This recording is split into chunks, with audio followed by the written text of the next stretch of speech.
પાટણવાવ બાદ હવે જામકંડોરણાના ધોળીધાર અને જેતપુરના ઉમરાળી ગામમાં અજ્ઞાત જંતુના આતંક. પાટણવાવ બાદ હવે જામકંડોરણાના ધોળીધાર તેમજ જેતપુરના ઉમરાળી ગામમાં અજ્ઞાત જંતુના આતંક. ધોળીધારમાં 3 લોકોને ઝેરી જંતુ કરડતા આરોગ્ય શાખા દોડતું થયું છે. 3 લોકોને અજ્ઞાત જંતુ કરડતા ગોંડલ સારવાર હેઠળ મોકલાયા છે. આ ગામમાં પ્રભાબેન ગોવિંદભાઈ રાણપરિયા, હંસાબેન ધીરુભાઈ કુવાડિયા, નાનજીભાઈ લાલજીભાઈ રાણપરિયાને જંતુ કરડ્યા છે. પાટણવાવ બાદ હવે જામકંડોરણાના ધોળીધાર 3 કેસ અને જેતપુરના ઉમરાળી ગામમાં જંતુ કરડવાના કેસ બનતા આરોગ્ય શાખા સતર્ક થઈ છે. અજ્ઞાત જંતુ કરડ્યા બાદ 2 કલાક બાદ બળતરા અને લાલ ચોકઠા થતા હોવાનું દર્દીનું કહેવું છે.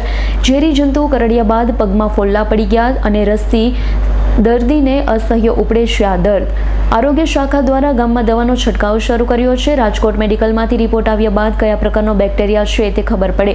અજ્ઞાત જંતુ પાટણવાવમાં થોડા દિવસ પહેલા 5 લોકોને કરડેલ. જામકંડોરણાના ધોળીધારમાં 3 લોકોને, જેતપુરના ઉમરાળી ગામમાં 1ને અજ્ઞાત જંતુ કરડેલનો બનાવ બનવામાં આવ્યો છે. અજ્ઞાત જંતુ કરડવાના બનાવ વધતા આરોગ્ય શાખા સતર્ક અને લોકોમાં ભય જોવા મળ્યો. વિવેકભાઈ બારોટભાઈ, તમે આજે ધોળીધારમાં કેટલા દર્દીઓ અને કઈ પ્રકારની બીમારી છે અને જંતુ કઈ પ્રકારનું કરડવાથી શું થાય છે? કુલ હાલમાં 3 દર્દીઓ છે. 2 દર્દીઓની હાલત સારી છે, અત્યારે તબિયત ખૂબ સારી છે. 1 દર્દી સારવાર હેઠળ છે અને આજે પણ થઈ જશે, રજા થઈ જશે. અને દર્દીને અજાણ્યા જીવજંતુ કરડવાથી 2 થી 3 કલાકમાં સોજો આવે છે, તાવ આવે છે અને પાણી ભરાઈ જાય છે અને રસી થઈ જાય છે. એટલે આથી કોઈ સારી હોસ્પિટલમાં પ્રાઇવેટ આગળની સારવાર લે તેવી સૂચના આપવામાં આવે છે દર્દીઓને. હાલ ફરિયાદમાં શું શું આવે છે અને કઈ પ્રકારનું જંતુ આવે છે અને કેટલા દર્દીઓ છે ધોળીધાર? હાલમાં કુલ ટોટલ 3 દર્દીઓ સારવાર હેઠળ છે. 2 દર્દીને ઘરે આવી ગયા છે અને 1 દર્દી એડમિટ છે અત્યારે ગોંડલ પ્રાઇવેટ હોસ્પિટલમાં. અને એમને તાવ આવે છે, બરાબર, પગમાં સોજો આવે છે અને લાલાશ પડતા ફોડાઓ થઈ જાય છે. દર્દીઓના નામ બોલી જશે? દર્દીઓના નામ છે પ્રભાબેન ગોવિંદભાઈ રાણપરિયા, નાનજીભાઈ લાલજીભાઈ રાણપરિયા અને એકનું છે ધીરુબેન હંસાબેન હંસાબેન ધીરુભાઈ કુવાડિયા.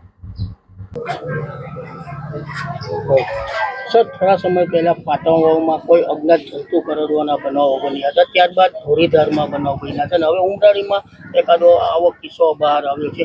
આ કયા પ્રકારનું જંતુ છે અને આ જંતુ કરડવાથી દર્દીને કેવી તકલીફનો સામનો કરવો પડે છે? પાટણવાવમાં જે થયા હતા ત્યાંના તાલુકા હેલ્થ ઓફિસરને તેની ટીમ સાથે વાત કરેલી હતી કે ભાઈ કેવા કેવા લક્ષણો જોવા મળે. સિમિલરલી અહીંયા જે ઉમરાળી ગામમાં એક દર્દીને ગઈકાલે જાણ થઈ કે ભાઈ એ રીતે એમને દાખલ કરવામાં આવ્યા. તો એવી રીતે ખબર પડી કે ભાઈ જંતુ કરડે છે, પણ શું કરડે છે એમને આઈડિયા હોતો નથી કે રાતના સમયે કંઈક કરડ્યું હશે. અને સવારે ઉઠે તો એમના પગમાં થોડા સેલ્યુલાઇટિસ જોવા મળે છે, જે સોજા જેવું કહી શકાય. અને ત્યારબાદ દર્દીને એ થોડાક આગળના લેવલ ઉપર પગના ભાગમાં વધે છે અને પછી આ કન્ડિશન દેતા ફેમિલી એમને ગોંડલમાં એક પ્રાઇવેટ હોસ્પિટલમાં સારવાર માટે લઈ જાય છે. Bureau report, S9 news, Rajkot. અમારી તમામ માહિતીથી અપડેટ રહેવા માટે જોડાયેલા રહો S9 ન્યૂઝ સાથે.